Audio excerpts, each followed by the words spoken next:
अस्सलाम वालेकुम व्यूअर्स, मैं उम्मीद करती हूँ कि आप सब लोग खैरियत से होंगे। आज की वीडियो का टॉपिक है डिप्रेशन की वो किस्म जिसकी शिनाख्त बहुत मुश्किल से होती है। इस डिसऑर्डर को डिस्थेमिया डिसऑर्डर कहा जाता है। डिस्थेमिया एक ऐसा मुतवातर डिप्रेशन का डिसऑर्डर है जो कि बचपन से लेकर 21 साल तक की उम्र तक हो सकता है। हेल्थ ऑर्गेनाइजेशन जो कि आलमी इदारे सेहत है, उसके मुताबिक दुनिया की आबादी का 6% हिस्सा इस डिसऑर्डर का शिकार है। डिस्थेमिया और डिप्रेशन की आम किस्म में फ़र्क ये है कि मुतासरा शख्स आम जिंदगी में नॉर्मल दिखाई देता है, लेकिन उसके लिए अपने काम करना, पढ़ाई करना या डेली रूटीन के जो काम करना है वो बहुत मुश्किल हो जाता है। ऐसे अफराद अपने काम तो कर सकते हैं लेकिन उनको बहुत ज़्यादा मशक्क़त करना पड़ती है। डिसऑर्डर के होने की वजूहात क्या होती हैं? आमतौर पर ये माना जाता है कि बचपन में किसी जहनी दबाव की वजह से ये डिसऑर्डर हो सकता है। अगर आपकी विरासत में कोई जहनी मर्ज चला आ रहा है तो उस वजह से हो सकता है। किसी हादसे का शिकार हो जाने पर भी ये डिप्रेशन हो सकता है, या फिर माशरती वजूहात की बिना पर, जैसा कि आम जिंदगी में उसको कोई टेंशन है, किसी जहनी दबाव की वजह से, जहनी तनाव की वजह से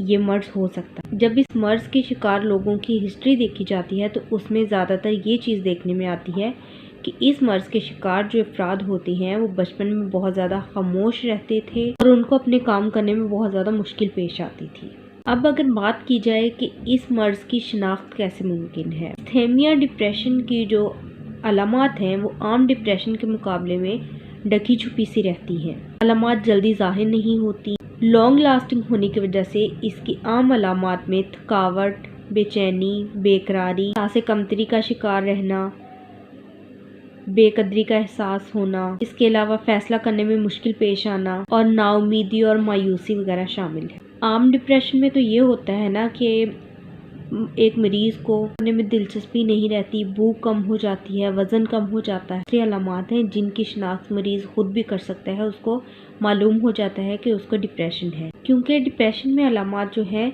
उनमें शिद्दत होती है, वो किसी न किसी वाक़े से जुड़ी होती है। डिस्थेमिया डिप्रेशन जो है इसकी अलामात थोड़ी मुख्तलिफ होती हैं। डिप्रेशन की वो किस्म है जिसकी तशखीस भी मुश्किल से होती है और अक्सर मरीजों की अलामात को उनकी शख्सियत का हिस्सा समझ लिया जाता है कि ये तो शुरू से ही ऐसे हैं या फिर इनकी शख्सियत ही ऐसी।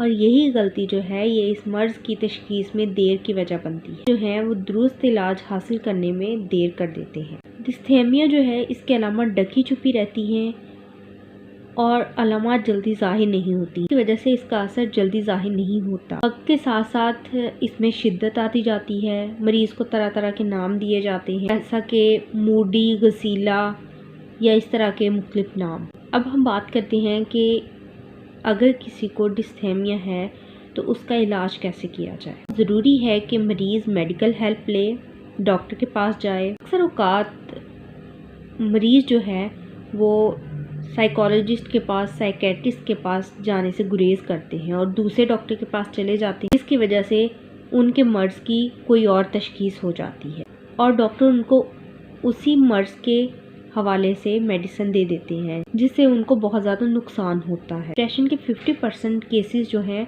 उनकी इसलिए तशखीस नहीं हो पाती क्योंकि आम डॉक्टर्स जो हैं वो उसको पहचान नहीं पाते। ये भी आम है कि डिस्थेमिया की जो सिम्टम्स हैं उनको किसी और मेंटल डिसऑर्डर के साथ जोड़ दिया जाता है या फिर ड्रग्स के इस्तेमाल से इसकी अलामात को मिलाया जाता है। माहिरीन कहते हैं कि डिस्थेमिया और डिप्रेशन हमारे जिस्म को मुतासिर करते हैं। कई आम जिस्मानी बीमारियां जैसे कि डायबिटीज़ और हाई ब्लड प्रेशर में शिद्दत ला सकते हैं। इसकी वजह से पेशेंट को मेडिसिन की ज़्यादा मिकदार की ज़रूरत पड़ती है और अगर पेशेंट का अपना माहौल ठीक ना हो, उनके इर्द गिर्द रहने वाले लोगों से अपने ताल्लुकात अच्छे ना हों, माशरती रवैया अच्छा ना हो, तो उससे उनको और भी ज़्यादा मसाइल का सामना करना पड़ता है। इसलिए ज़रूरी है कि माहिर नफ्सियात से रब्ता किया, वो मुआयने के बाद मेडिसिन या साइकोथेरेपी तजवीज़ करें जो कि इसका सही इलाज है। ये इलाज हफ्तों, महीनों या सालों तक जारी रह सकता है, लेकिन मरीज़ की सेहत और मियारी ज़िंदगी को बेहतर बनाने के लिए ये करना बहुत ज़रूरी है। मैं उम्मीद करती हूँ कि आपको आज की वीडियो अच्छी लगी होगी। प्लीज़ लाइक और शेयर करें और चैनल को सब्सक्राइब करें। अल्लाह हाफिज़।